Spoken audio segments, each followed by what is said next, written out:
Bonjour, je suis Maxime, reporter pour le site du collège. Aujourd'hui, je vais poser quelques questions à Madame Allais, professeure d'allemand dans notre établissement. Bonjour Maxime. Bonjour. Alors, pourquoi les élèves devraient faire allemand avec vous? Alors, les élèves devraient faire allemand avec moi. Déjà parce que dans notre collège à Ligueuil, on a la chance d'avoir une sixième bilingue, ce qui est quelque chose de rare quand même, puisqu'il faut savoir que par exemple, la bilingue n'existe pas à Loches ou n'existe pas non plus à Sainte-Maure, qui sont quand même des collèges qui sont plus gros en termes d'élèves que nous. Voilà, donc on a cette chance-là, donc il faut voir ça comme une opportunité, en fait, de commencer une langue telle que l'allemand, à partir de la sixième et de la poursuivre jusqu'en troisième, pour sortir de troisième avec un bon niveau, peut-être avec un meilleur niveau que les élèves qui auraient démarré en cinquième.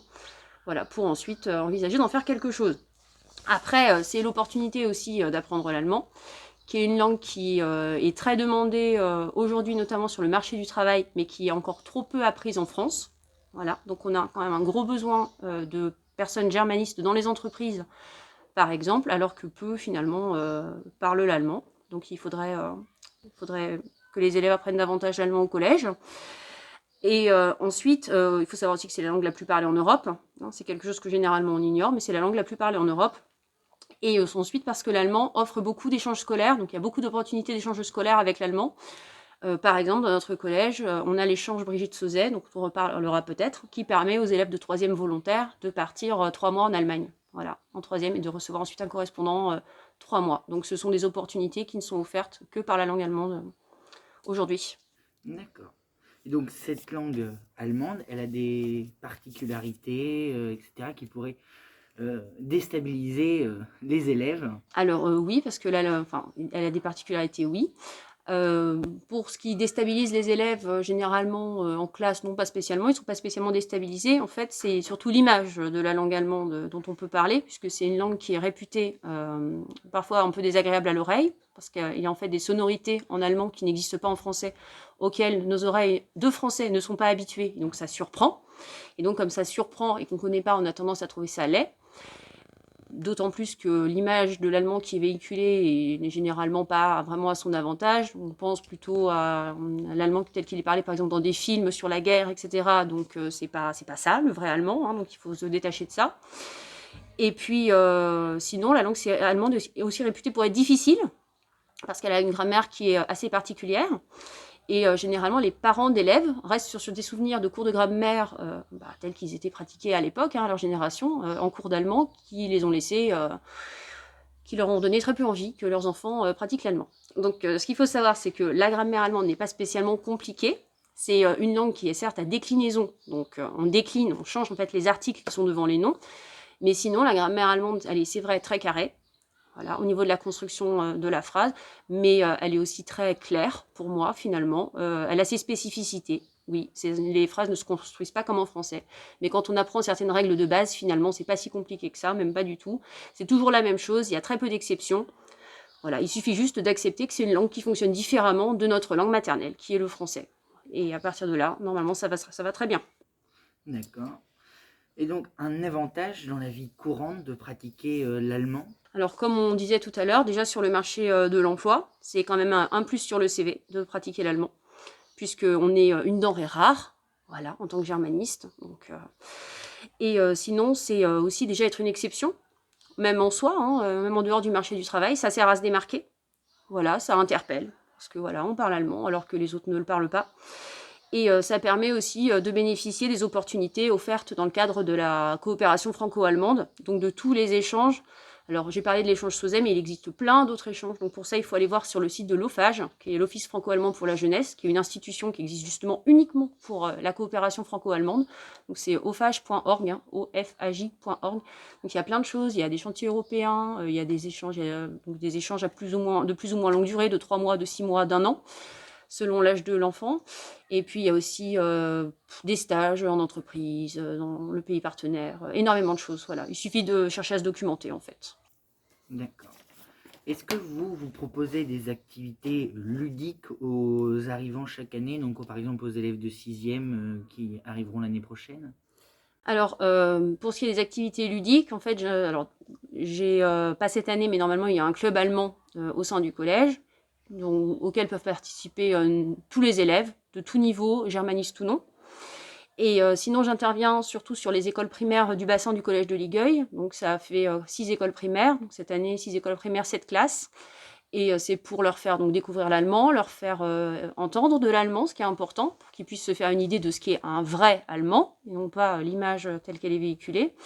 Et les faire parler, on chante beaucoup, voilà. Et on découvre quelques petits points de culture aussi, pour qu'ils puissent ensuite décider, en connaissance de cause, s'ils feront allemand ou pas au collège par la suite. D'accord.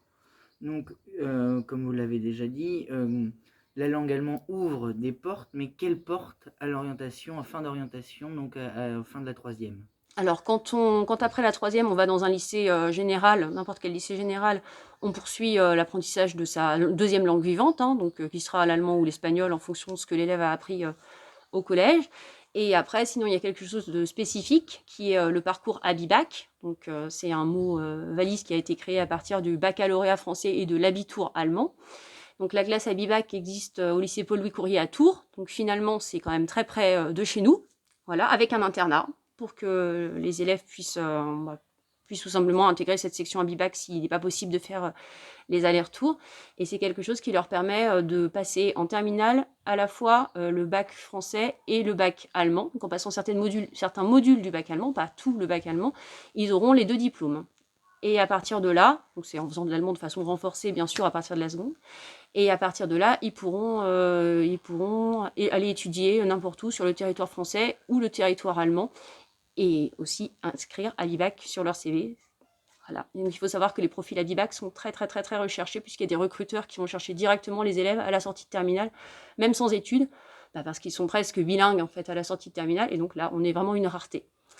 Voilà, donc, et il y a quelque chose de très intéressant aussi qui s'appelle l'UFA, qui est l'Université franco-allemande, avec des parcours binationaux, où on peut effectuer une partie de ses études en France et avec une faculté partenaire, une université partenaire, poursuivre en fait, faire la même chose, mais en Allemagne.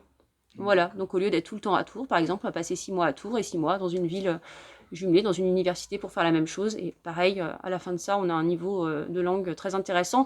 En plus, on voyage, on rencontre des personnes, ça permet une ouverture culturelle, c'est quand même très très intéressant. D'accord. Voilà.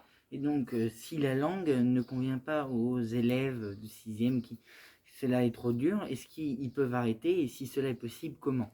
Oui, alors moi ce que je dis souvent aux élèves de CM2 qui hésitent à faire allemand, je leur dis essaye quand même, essaye parce que ça serait dommage si tu n'essayes pas, en fait tu n'auras plus l'opportunité de faire de allemand après, hein. C'est au démarrage en sixième ou pas du tout, voilà, sauf exception mais qui reste vraiment très exceptionnelle.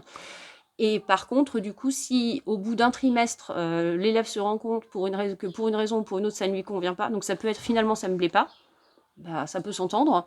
Ça peut être finalement l'allemand c'est trop dur, donc généralement c'est pas pour ça. Ou ça peut être, c'est plutôt ça, généralement qui se passe, ça peut être en fait ça me fait trop. Ça me fait trop en plus de mes autres matières, donc ça arrive très rarement, mais c'est arrivé. Voilà, c'est pas arrivé cette année, mais c'est arrivé qu'un élève dise non, ça me fait trop de travail. Bon bah alors dans ce cas-là, il faut peut-être mieux renoncer. Voilà. Et donc voilà, au bout d'un trimestre, mais après non. Après, on a eu le temps de se rendre compte si on aimait bien, si c'était pas trop, et puis après on continue jusqu'à la fin de la troisième. D'accord. Et donc, des voyages scolaires sont prévus pour faire découvrir l'Allemagne aux germanistes? Alors, un voyage devait avoir lieu en mars 2020. Il a été annulé évidemment pour cause de Covid. Et à ce voyage devaient participer à l'époque les élèves de 5e, 4e et 3e germanistes de l'établissement. Parce que tous ces élèves mis ensemble, ça faisait une cinquantaine d'élèves et que ça correspondait à la capacité d'un bus. Voilà. Moi, mon objectif, c'est de reprendre déjà ce projet de voyage dès qu'il sera possible de le reprendre, donc dès qu'on pourra de nouveau voyager, et d'emmener autant d'élèves que possible. Donc pourquoi pas tous les niveaux, hein. Ça peut très bien aller 6e, 5e, 4e, 3e. J'ai déjà emmené des élèves de 6e à Berlin, donc ça se fait très bien, puisque voilà, le voyage, c'est un voyage à Berlin. L'objectif étant que chaque élève germaniste parte une semaine à Berlin au cours de sa scolarité au collège. Donc c'est un objectif que j'aimerais pouvoir tenir.